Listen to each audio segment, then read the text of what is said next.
And the Jays made some news today. Sports 45. The Bulls went for a run in the first 3 months of the year. We have the Q1 results in. They're strong. Plus, interesting news in on Microsoft Business at 50 cents. 6:30 news time, 6:31. Traffic and weather together on the ones brought to you by TELUS Smart Home Security and Shopper 680. Here's Jordan Kerr. Flying around another issue on the eastbound 401 that makes it 2. East 401, east of Kipling in the collectors before Islington. The right lane is blocked up with a crash. It's jammed for approaching the 427. And then East 401 approaching Leslie in the collectors. The right lane is blocked off. It looks like a stalled vehicle here. One car being hooked up to a tow. Eastbound 401 is slow from the Allen to Bayview in the Express and delays from the Allen to approaching Leslie in the collectors. And once you're past Young, it is really slow going in the collector lanes. So this issue is not helping. After that, East 401 is busy through Kennedy in the collectors and busy through Salem from Indy Traffic Center. Carlin Donahue. Right now, if you're traveling on the northbound DVP, we have delays Baby Bloor to north of Lawrence. If you're southbound on that route, it's slow going approaching Shepherd to the 401 ramps. Westbound Gardner delays west of Jarvis to west of Bathurst. There's nothing on the QEW westbound.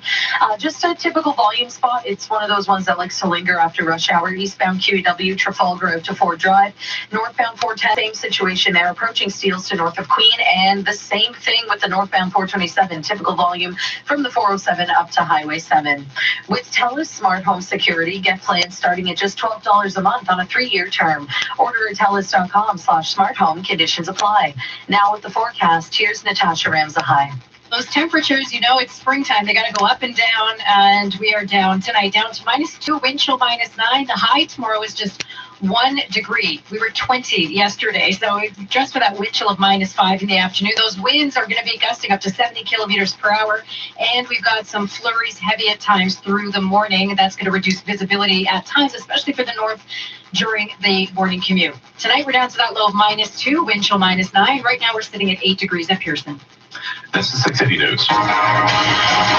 Breaking news from the U.S. tonight, where the rollout of the Johnson & Johnson COVID vaccine has hit a major snag. Workers at a plant in Baltimore have ruined about 15 million doses during production.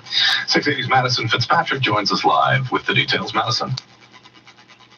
Yeah, James, the New York Times reports workers at the plant in Baltimore accidentally conflated the vaccine's ingredients several weeks ago. The plant produces both J&J and AstraZeneca vaccines. Federal officials say the mistake was due to human error and have halted future shipments of Johnson & Johnson doses out of that plant in the U.S. while they investigate. However, current doses of the J&J vaccine are not affected. Those doses were produced in the Netherlands. But the concern now is all of future shipments of the vaccine, projected to total tens of millions of doses in the next month that were supposed to come from this massive Baltimore plant. At this time, it's unclear if this mix-up will affect Canada's supply, as the nation is expected its first shipment by the end of next month. Now, the vaccine was looking to be a game changer in this country in the battle against COVID-19, as it only requires a single dose. Reporting live, I'm Madison Fitzpatrick. And we're breaking news from Scarborough, where Toronto police are now treating a cell phone tower fire from earlier this morning as a case of arson. We have gotten information from the fire marshal that this is an arson, that they have information to believe that this was deliberately set on fire, this communications tower. Constable Alex Lee cannot say why. Investigators now believe the tower was set on fire, but he says Midland Avenue will be closed overnight between Progress and Shepherd East for both the investigation and for repairs, possibly taking the tower down entirely.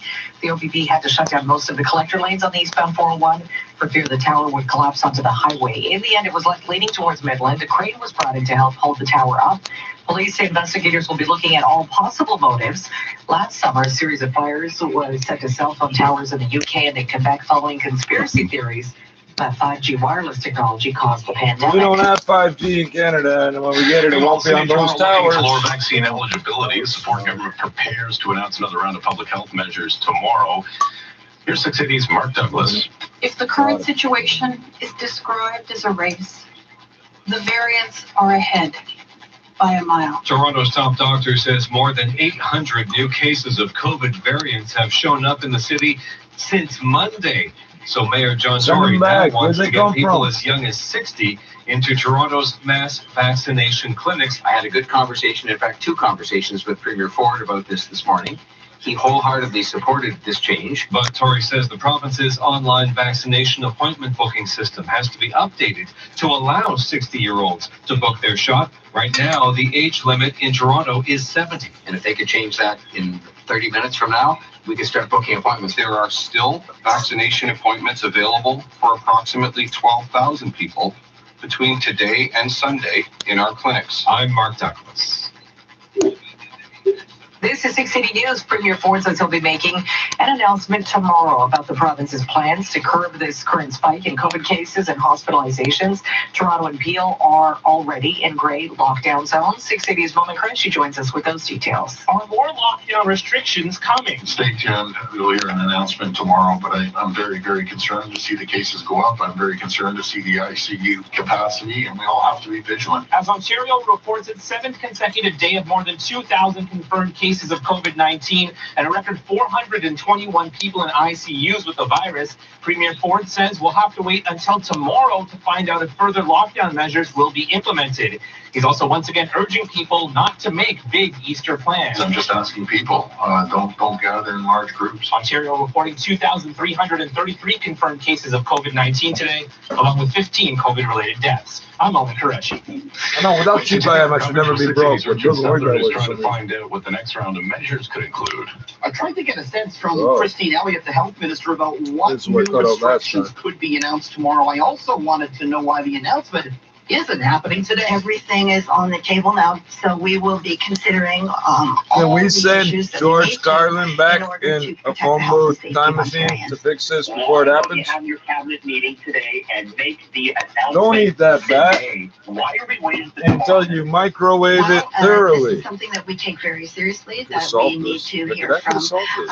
of course, Dr. Williams and the Public Health Measures Table. This is something that I anticipate is going to be a discussion. Yeah, I said this was going to be big in December. I didn't know it was going to turn into this. To come to the right conclusions. NDP leader Horvath. I think it's ridiculous that the government is stringing everybody along again. I'm Richard Sutherland. This is 6 City News. There's plenty of misinformation circulating online about COVID-19. Tell your Everything from parents the and number of deaths grandparents. the virus is caused to the vaccine serving as a gateway for microchip implants. Don't tell them. Log into Facebook and report the posts.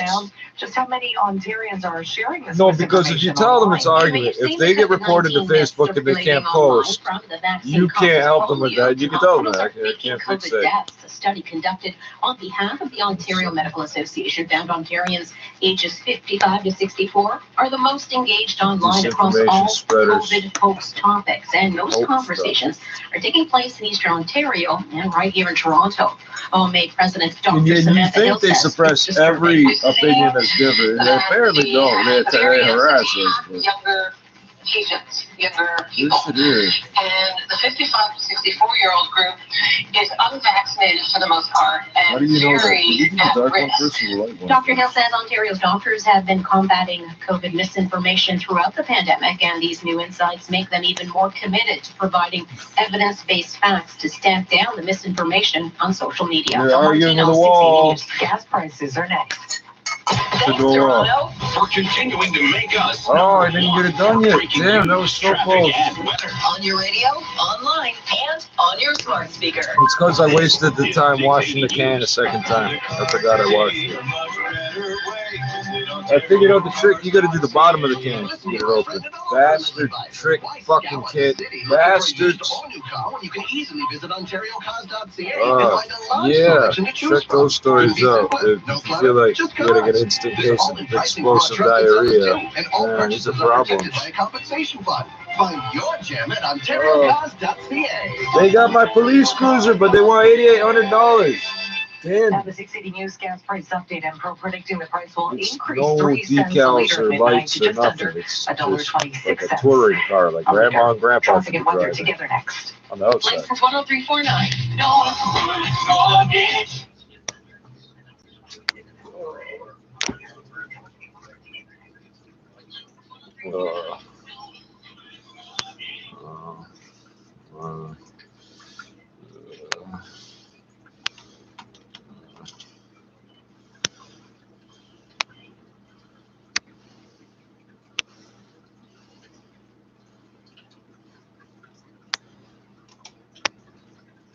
Okay.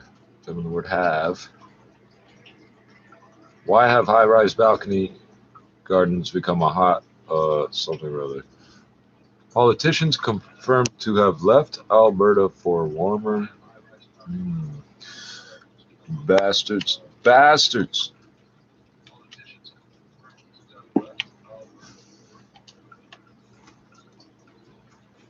Bastards.